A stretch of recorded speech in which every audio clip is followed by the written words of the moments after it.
দ্রৌপদীর পঞ্চস্বামী প্রাপ্তি, পূর্বজন্মের অভিশাপ ও মহাদেবের বর। প্রথম জন্ম সত্যযুগ। অভিশপ্ত কেতকী। সত্যযুগে দ্রৌপদী ছিলেন দক্ষ প্রজাপতির কন্যা, নাম ছিল কেতকী।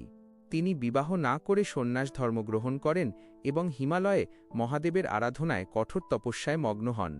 একদিন তপস্যারত অবস্থায় সেখানে গোমাতা সুরভি উপস্থিত হন এবং তাঁর পেছনে 5টি ষাঁড় যুদ্ধে লিপ্ত হয়।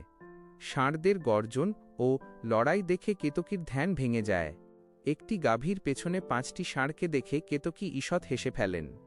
এতে সুরভি ক্রুদ্ধ হয়ে তাকে অভিশাপ দেন যে পরবর্তী মনুষ্য জন্মে কেতকীও একইভাবে পঞ্চস্বামী লাভ করবেন। অভিশাপ অনুযায়ী পরবর্তী 2 জন্ম তিনি বিরোহিণী স্বামীহীন থাকবেন এবং তৃতীয় জন্মে একসঙ্গে 5 স্বামী প্রাপ্ত হবেন। দ্বিতীয় জন্ম ত্রেতা যুগ। ব্রাহ্মণ কন্যা শিব আরাধনা। সুরভির অভিশাপ অনুযায়ী পরবর্তী জন্মে তিনি এক ব্রাহ্মণ কন্যা হয়ে জন্মান। এই জন্মেও তিনি পতি কামনায় শিবের আরাধনা শুরু করেন। দীর্ঘকাল কঠোর তপস্যার পর একদিন ভক্তিভরে তিনি 5 বার পতিং দেহি বলে প্রার্থনা করেন। মহাদেব তুষ্ট হয়ে আবির্ভূত হন এবং তাকে পঞ্চস্বামী লাভের বর দেন।